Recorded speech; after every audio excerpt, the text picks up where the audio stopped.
ভিডিঅ'টিৰ আৰম্ভণিতে আপোনালোকক এটা কথা জনাব বিচাৰিছোঁ স্বাস্থ্য বিভাগৰ ডিএমইৰ গ্ৰেড 3 নন টেকনিকেল পদৰ পৰীক্ষা অহা 9 মাৰ্চ তাৰিখে অনুষ্ঠিত কৰা হ'ব গতিকে এই পদৰ পৰীক্ষাৰ কাৰণে আপোনালোকৰ কাৰণে সম্পূৰ্ণ সিলেবাছৰ ওপৰত ভিত্তি কৰি এইখন গাইডবুক প্ৰস্তুত কৰা হৈছে যিখন গাইডবুকত আপোনালোকে আটাইকেইটা বিষয়ৰ কুৱেশ্যন এনসাৰসমূহ লাভ কৰিব মোবাইলতে পঢ়িব পাৰিব আৰু এইখন গাইডবুক আপোনালোকৰ 100% অফিচিয়েল সিলেবাছৰ ওপৰত ভিত্তি কৰি প্ৰস্তুত কৰা হৈছে গতিকে আপোনালোকে যদি ডিএমইৰ গ্ৰেড 3 নন টেকনিকেল পদৰ পৰীক্ষাৰ লগতে গ্ৰেড 4 পদৰ পৰীক্ষাৰ কাৰণে প্ৰিপাৰেচন কৰি আছে তেতিয়াহ'লে আপোনালোকে এইখন গাইডবুক কাইণ্ডলি এবাৰ ফলো কৰিব আৰু আপোনালোকে পৰীক্ষাত অৱতীৰ্ণ হ'ব আৰু আপোনালোকে ফলাফল চাব এইখন গাইডবুক সম্পূৰ্ণ সিলেবাছ অনুসৰি প্ৰস্তুত কৰা হৈছে আৰু ইতিমধ্যে এইখন গাইডবুকৰ পৰা ৰিসেন্টলি হৈ যোৱা স্বাস্থ্য বিভাগৰ পৰীক্ষাসমূহত যথেষ্টখিনি কুৱেশ্যন এনসাৰ ডাইৰেক্টলি কমন আহিছে গতিকে আপোনালোকে এইখন গাইডবুকৰ জৰিয়তে খুব ভালদৰে প্ৰিপাৰেচন কৰিব পাৰিব যিসকলে এতিয়াও ডাউনলোড কৰি লোৱা নাই ডাউনলোড কৰি ল'ব পাৰিব লিংক এই ভিডিঅ'টোৰ তলত ডেসক্ৰিপশ্যন বক্সত দিয়া আছে ডাউনলোড কৰি ল'ব পাৰিব আৰু আপোনালোকে যদি এই মুহূৰ্তত ডাউনলোড কৰে এতিয়া আপোনালোকে 80% ৰেহাই মূল্যত মাত্ৰ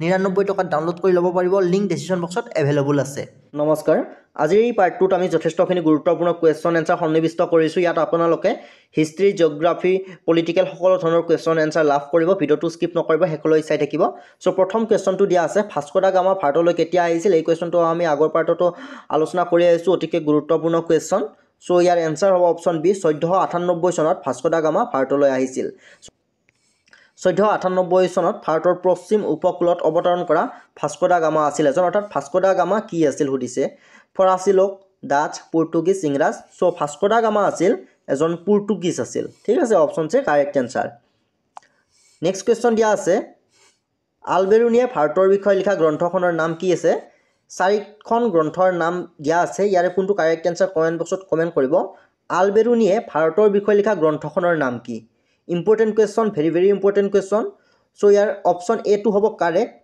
তাহকিক ই হিন্দ হৈছে আলবেৰুনিয়ে ভাৰতৰ বিষয়ে লিখা গ্ৰন্থ বা আপোনালোকক সুধি দিব পাৰে যে তাহকিক ই হিন্দ গ্ৰন্থখন কোনে ৰচনা কৰিছিল আলবেৰুনিয়ে ৰচনা কৰিছিল ঠিক আছে নেক্সট কুৱেশ্যন দিয়া আছে গৌৰৱময় বিপ্লৱ কেতিয়া সংঘটিত হৈছিল অপশ্যন চাৰিটা দিয়া আছে 1687 1688 1689 আৰু 1690 ইয়াৰ এনসাৰ হ'ব অপশ্যন বি 1688 1688 চনত গৌৰৱময় বিপ্লৱ সংঘটিত হৈছিল মনত ৰাখিব নেক্সট কুৱেশ্যনটো দিয়া আছে সবৰমতী আশ্ৰম ক'ত অৱস্থিত অসম বিহাৰ ৰাজস্থান গুজৰাট সো আমি যিসমূহ কুৱেশ্যন আলোচনা কৰি আছোঁ খুবেই গুৰুত্বপূৰ্ণ গতিকে ভিডিঅ'টো প্ৰথমৰ পৰা শেষলৈ চাব আৰু যিসকলে আমাৰ আগৰ ভিডিঅ' কেইটা চোৱা নাই আপোনালোকে চাই ল'ব ঠিক আছে সো সবৰমতী আশ্ৰম গুজৰাটত অৱস্থিত option D correct answer Sabarmati আশ্ৰম গুজৰাটত অৱস্থিত নেক্সট কুৱেশ্যন দিয়া আছে অনুগামীসহ গান্ধীৰ আহমেদাবাদৰ সবৰমতী আশ্ৰমৰ পৰা দাণ্ডি নামৰ গাঁওখনলৈ দাণ্ডি যাত্ৰাৰ আৰম্ভণি হৈছিল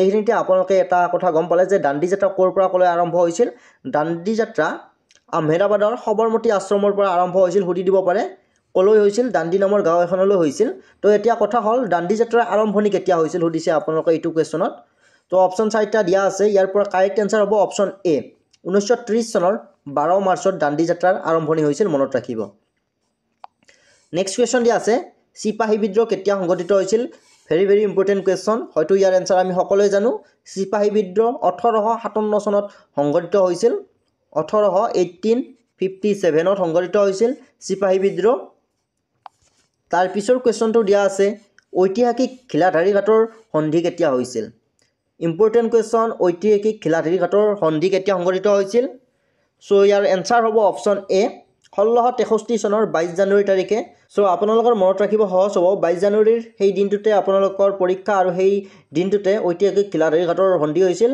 সেই দিনটোৰ 1663 চনত ঠিক আছে option A correct answer next question দিয়া আছে খিলাধাৰী ঘাটৰ সন্ধি বা যুদ্ধ কাৰ মাজত হৈছিল খিলাধাৰী ঘাটৰ সন্ধি বা যুদ্ধ কাৰ মাজত হৈছিল ইয়াৰ অপশ্যন হ'ব এ আহোম আৰু মোগল সেনাৰ মাজত খিলাধাৰীৰ ৰণ হৈছিল আকৌ কৈছোঁ আহোম আৰু মোগল সেনাৰ মাজত খিলাধাৰীৰ ৰণ হৈছিল 1663 চনৰ 22 জানুৱাৰী তাৰিখে নেক্সট কুৱেশ্যন দিয়া আছে তলৰ কোন দুটা গ্ৰন্থৰ উপগ্ৰহ নাই কোন দুটা গ্ৰহৰ উপগ্ৰহ নাই অপশ্যন চাৰিটা চাই লওক আৰু শুদ্ধ এনসাৰটো কমেন্ট বক্সত কমেন্ট কৰিবলৈ চেষ্টা কৰক কোন দুটা গ্ৰহৰ উপগ্ৰহ নাই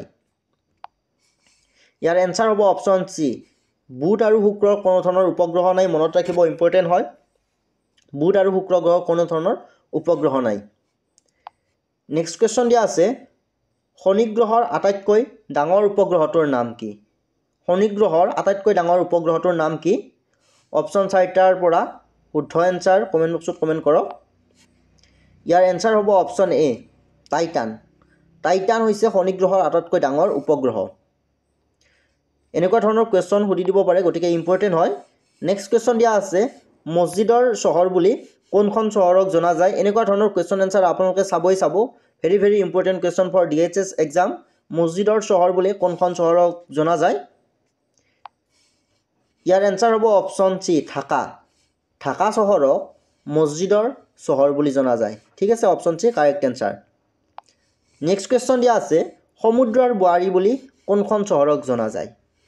অপশ্যন 4টা আছে ছুইজাৰলেণ্ড, চিকাগো, গ্ৰেট ব্ৰিটেইন আৰু ৰোম। ইয়াৰে কোনখন চহৰক সমুদ্ৰৰ বোৱাৰী বুলি জনা যায়?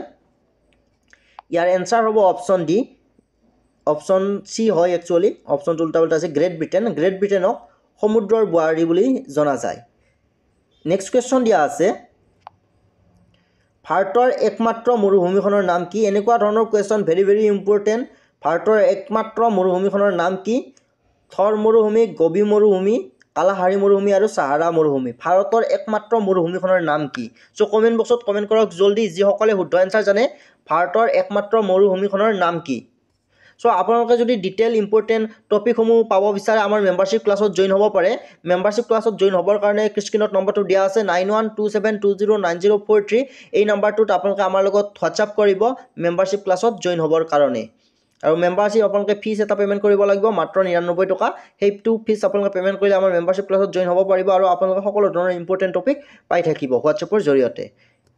ইয়াৰ এনচাৰ হ'ব অপশ্যন এ থৰ মৰুভূমি হৈছে ভাৰতৰ একমাত্ৰ মৰুভূমি। মনত ৰাখিব, থৰ মৰুভূমি হৈছে ভাৰতৰ একমাত্ৰ মৰুভূমি।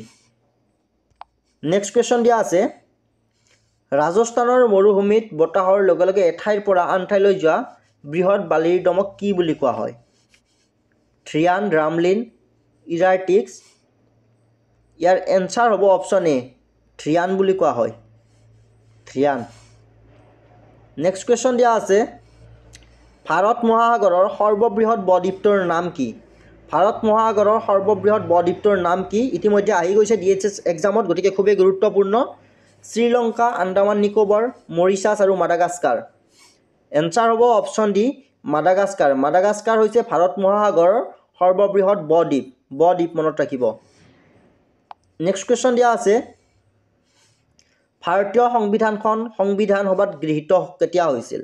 ভাৰতীয় সংবিধানখন সংবিধান সভাত গৃহীত কেতিয়া হৈছিল? ইয়াৰ এনচাৰ হ'ব অপশ্যন এ 1449 চনৰ 26 নৱেম্বৰ তাৰিখে।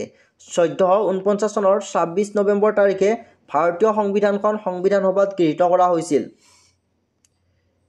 নেক্সট কুৱেশ্যন দিয়া আছে ভাৰতৰ জাতীয় পতাকা সৰ্বপ্ৰথম কেতিয়া উত্তোলন কৰা হয়? ভাৰতৰ যিখন জাতীয় পতাকা আছে আমাৰ সকলোৰে জাতীয় পতাকাখন কেতিয়া উত্তোলন কৰা হৈছিল প্ৰথমবাৰৰ কাৰণে? অপশ্যন 4টা দিয়া আছে। ইয়াৰ পৰা শুদ্ধ এনচাৰ হ'ব অপশ্যন বি 1907 চনত 1907 চনত ভাৰতৰ জাতীয় পতাকাখন সৰ্বপ্ৰথম উত্তোলন কৰা হৈছিল। নেক্সট কুৱেশ্যন দিয়া আছে জৱাহৰ ৰোজগাৰ যোজনা কেতিয়া শুভাৰম্ভ কৰা হৈছিল?